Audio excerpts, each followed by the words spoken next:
Have you ever felt like when it rains, it pours? That when one bad thing happens, a whole bunch of other problems seem to show up right alongside it? It's a feeling we've all had.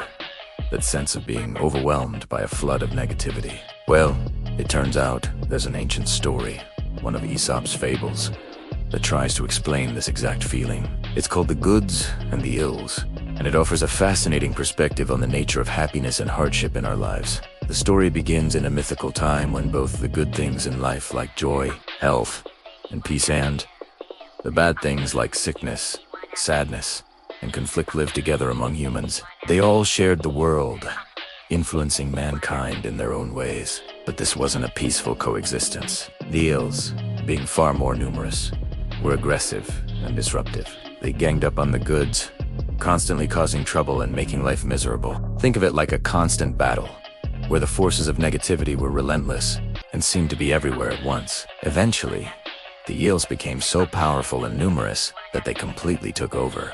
They drove the goods out, claiming the entire world for themselves. The goods, defeated and outnumbered, had nowhere to go. They were forced to flee from the earth, leaving humanity under the oppressive rule of the ills. It was a dark time, where suffering and hardship were the norm, and goodness seemed to have vanished entirely. Finding refuge in the heavens, the goods went before Jupiter, the king of the gods, to plead their case. They were heartbroken and exhausted. They explained how they had been bullied and driven from their home by the overwhelming number of ills.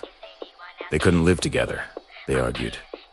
There was nothing in common between them. It was a state of constant, unending warfare. They begged Jupiter for justice, for a way to be protected from their persecutors. More than just protection, they asked for a new rule, an unbreakable law to govern how they and the ills would interact with the world of mortals from now on. They wanted a clear separation, a way to ensure they would never again be overrun by the chaotic mob of ills.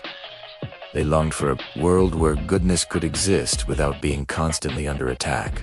Jupiter listened patiently to their plea. He saw the truth in their words and the fairness of their request. He understood the imbalance that had been created. So, he granted their wish and established a new cosmic decree. This divine law would forever change how good and bad fortune visits humanity. And this is where the fable gives us its core message, its explanation for that feeling we all get. The decree was simple but profound. From that day forward, the ills would be allowed to visit the earth, but they would always travel together in large groups. When one ill arrived, others were sure to follow. This is why the fable suggests troubles seem to come in droves. A single piece of bad news is often just the beginning of a whole parade of problems. When sickness strikes, financial worries might follow, or stress might lead to arguments. The ills arrive in troops, compounding each other and making a bad situation feel so much worse. But what about the goods? Jupiter's decree for them was different. The goods, he commanded, would also return to the habitations of men, but they would do so one by one, not in a crowd, not in a ruse, but singly and with purpose. Joy would arrive on its own. A moment of peace would come as a single, precious gift. A stroke of good luck would appear as a solitary, shining event. They wouldn't come all at once to overwhelm us, but rather as individual blessings. And there's another crucial part to this decree. Jupiter decided that these goods would be given out selectively, one by one, specifically to those who were able to discern them. This is a really interesting and powerful idea. It suggests that good things don't just happen to us randomly. We have to be able to see them, to recognize and appreciate them when they arrive. Think about it.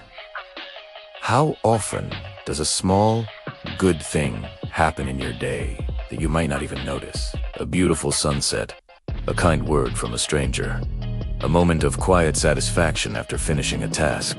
According to the fable, these are the goods, sent one by one from the heavens. But if we're too distracted by the loud, chaotic crowd of ills, we might miss them entirely. The ability to discern, to perceive and value these single moments of goodness, is the key to receiving them. So, this ancient story gives us a framework for understanding our own lives. When we feel overwhelmed by problems, it's because the ills, by their very nature, travel in a pack. They're loud, demanding, and they feed off each other. It is natural to feel like you're drowning when they all show up at your door at once.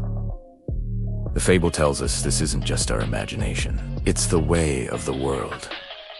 But it also gives us a powerful tool for resilience. It reminds us that the goods are still there, still visiting us. They are just quieter.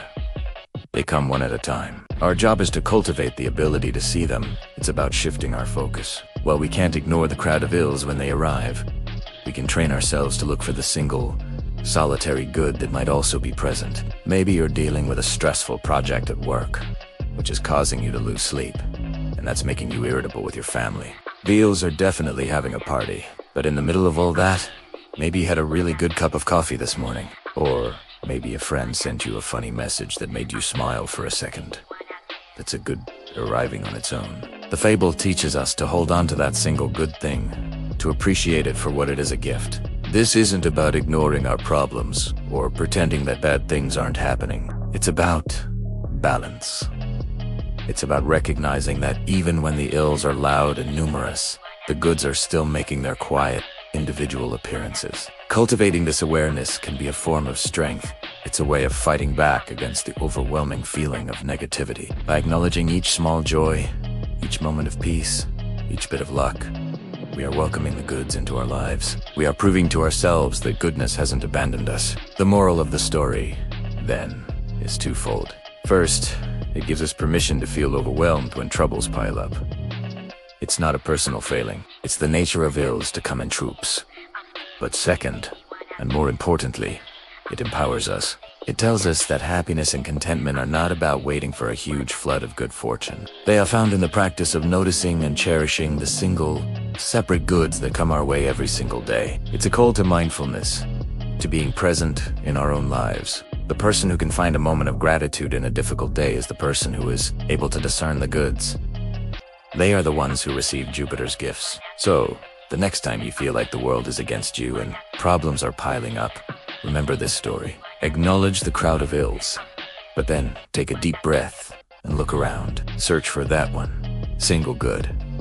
It might be small, it might be quiet, but finding it can make all the difference. Thank you so much for watching and thinking about this ancient wisdom with me. What are your thoughts on this fable? Let me know in the comments below. And if you enjoyed this story, please like, subscribe, and hit the bell so you won't miss our next exploration into the stories that shape our world. See you next time.